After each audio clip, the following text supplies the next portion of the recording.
Recorded Books presents a Griot audio production of 1 Foot in Love by Bil Wright. This unabridged recording is narrated by Sharon Washington.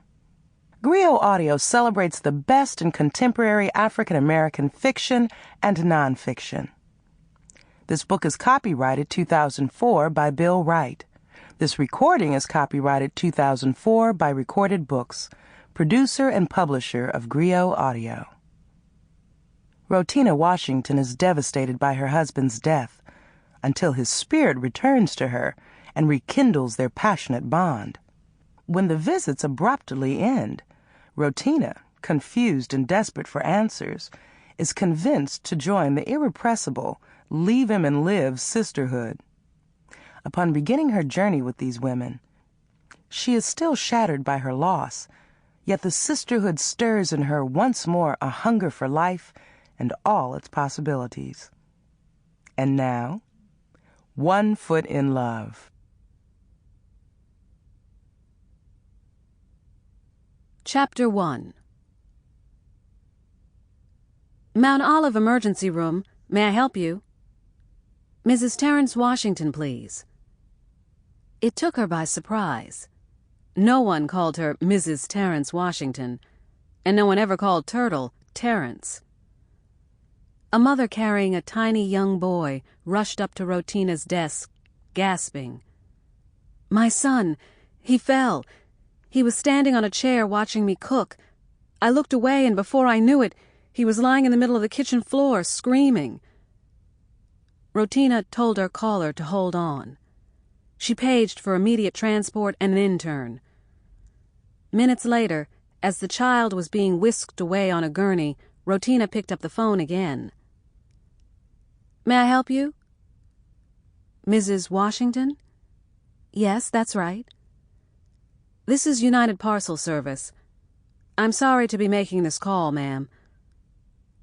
But what the man said to her next, about what had happened to Turtle, didn't make sense. He kept saying how sorry he was. "You've made a mistake," Rowtina told him, but her breath was short and she had trouble getting it out. "I'm the dispatcher, ma'am, on your husband's shift. This number is the one he put down in case something should happen to him.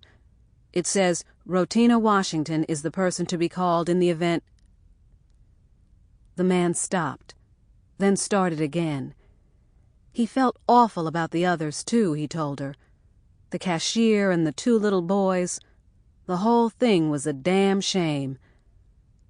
"This is the part of my job I wouldn't wish on anybody," he said. Jesus. All the colors in the room blurred together. Rowtina held on to the front desk, leaned into it so that the edge cut across her pelvis. She felt like she was melting. "Where is Turtle? Where is my husband now?" she asked the dispatcher.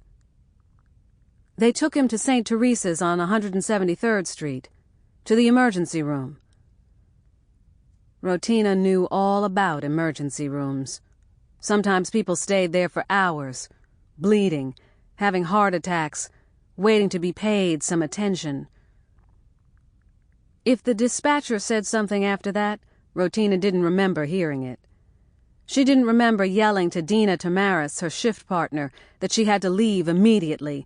There wasn't time to explain. She didn't remember anything except the dispatcher saying how sorry he was with that catch in his voice. Rowtina could still hear him as she ran out into the March night wind. She heard him on the subway up to 168th Street as loud as if he were sitting next to her, and behind her, and in front of her. "Damn shame. I'm so sorry." Rowtina knew where St. Teresa's was. She'd passed by it, but neither she nor Turtle had ever had to go there for any reason. She'd made a mental note of where the emergency room entrance was.